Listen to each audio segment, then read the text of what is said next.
Du hast die Vokabeln gelernt. Du hast die Sätze wiederholt. Du warst sogar ziemlich zufrieden mit deinem Akzent heute Morgen vor dem Spiegel. Und dann kommt es plötzlich. Der Moment, in dem jemand wirklich mit dir auf Deutsch spricht. Derjenige, der lächelt, auf deine Antwort wartet und nicht zu verstehen scheint, warum du gerade blockierst. Du fängst noch gut an. Aber schnell verschwinden die Wörter. Stille entsteht. Und statt Deutsch zu sprechen, versuchst du jetzt nur noch, die Unterhaltung zu überleben. Wenn dir diese Situation bekannt vorkommt, bist du nicht allein. Heute sagen wir dir nicht einfach nur, atme tief durch oder übe mehr. Stattdessen schauen wir gemeinsam an, wie du eine Unterhaltung am Laufen halten kannst, auch wenn dein Gehirn gerade Pause macht. Denn Deutsch sprechen heißt nicht nur, die Regeln zu kennen. Es bedeutet auch, im Gespräch zu bleiben. Warum reißt das Gespräch ab? Nicht, weil dir nichts einfällt, sondern weil dein Gehirn gleichzeitig an so vielem arbeitet.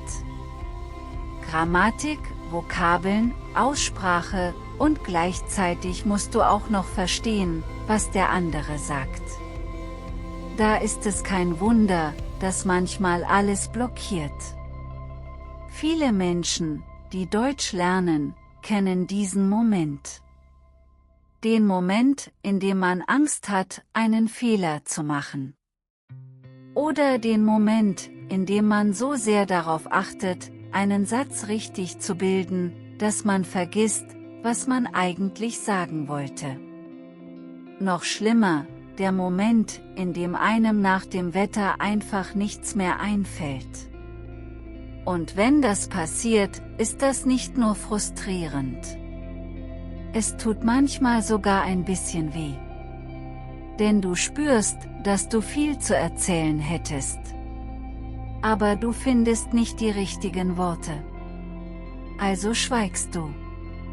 Und hast das Gefühl, nie richtig flüssig Deutsch sprechen zu können. Hier sind 5 einfache, aber effektive Werkzeuge, um auch bei Unsicherheit im Gespräch zu bleiben. Tipp 1: Stelle Folgefragen, auch wenn sie einfach sind. Weißt du nicht, was du sagen sollst? Frag einfach nach. Und du? Warum sagst du das? Magst du diese Art von Filmen? Das zeigt, dass du zuhörst, und gibt dir Zeit, über deine nächste Antwort nachzudenken. Tipp 2: Benutze Pausenfüller, die dir Zeit geben.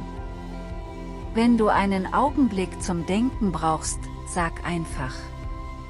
Das ist eine gute Frage. Eigentlich würde ich sagen, dass. Verstehst du, was ich meine? Solche Redewendungen sind ganz normal im Deutschen. Sie helfen dir, den Faden zu behalten, während du nachdenkst. Tipp 3: Erwähne etwas Persönliches, kurz und klar. Du musst nicht gleich deine ganze Lebensgeschichte erzählen. Eine einfache Meinung reicht schon aus. Ich esse lieber dunkle Schokolade. Diese Musikrichtung gefällt mir. Kurz, klar und zeigt, dass du beteiligt bist. Tipp 4: Bereite ein paar Themen vor. Wähle 2 oder 3 Themen, über die du sprechen könntest. Essen, Reisen, Filme, Musik. Lerne dazu ein paar nützliche Sätze. So hast du immer etwas parat, wenn dir gerade nichts einfällt. Tipp 5: Akzeptiere die Stille. Ein Schweigen in einer Unterhaltung ist kein Problem. Auch nicht auf Deutsch, auch nicht mit Muttersprachlern. Manchmal bedeutet es einfach nur, dass alle nachdenken. Nimm es nicht als Scheitern wahr. Nimm es als natürliche Pause. Das sind keine Zaubertricks, sondern praktische Tools. Je öfter du sie anwendest, desto natürlicher werden sie dir fallen. Stellen wir uns mal eine einfache Unterhaltung zwischen zwei Personen vor. So sieht es in der Praxis aus. Person A: Hallo. Magst du reisen? Lernender: Ja, ich mag das gerne. Und du? Hier nutzt der Lernende Tipp 1, er stellt eine Folgefrage. Das zeigt Zuhören und hält das Gespräch am Laufen. Person A: Ja, besonders im Sommer. Ich war letztes Jahr in Spanien. Lernender: Ach echt? Warum hast du Spanien gewählt? Wieder Tipp 1, aber mit etwas mehr Tiefe. Der Lernende zeigt Interesse. Er versucht nicht, alles perfekt zu steuern, nur im Gespräch zu bleiben. Person A: Weil ich Strand und gutes Essen liebe.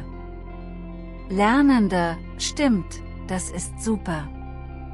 Ehrlich gesagt mag ich die spanische Küche auch sehr.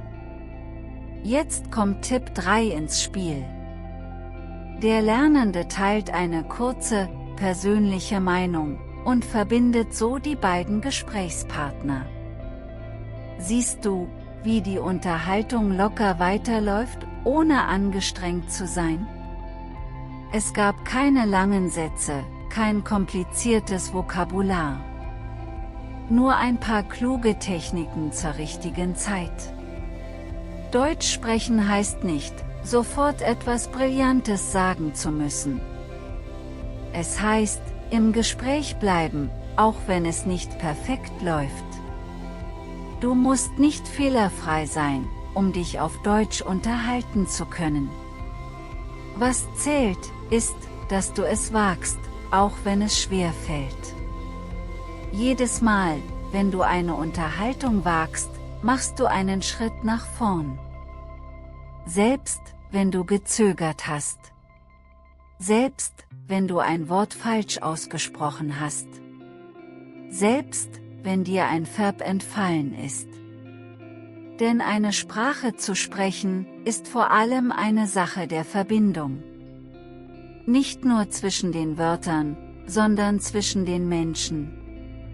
Also, beim nächsten Mal, wenn dir die Panik kommt, denk daran. Du musst nicht perfekt sein. Du musst nur im Gespräch bleiben. Und jedes Mal, wenn du es schaffst, auch mit Mühe, wirst du ein Stückchen flüssiger, selbstbewusster und sicherer. Mach weiter so. Danke, dass du hier bist. Bis zum nächsten Mal.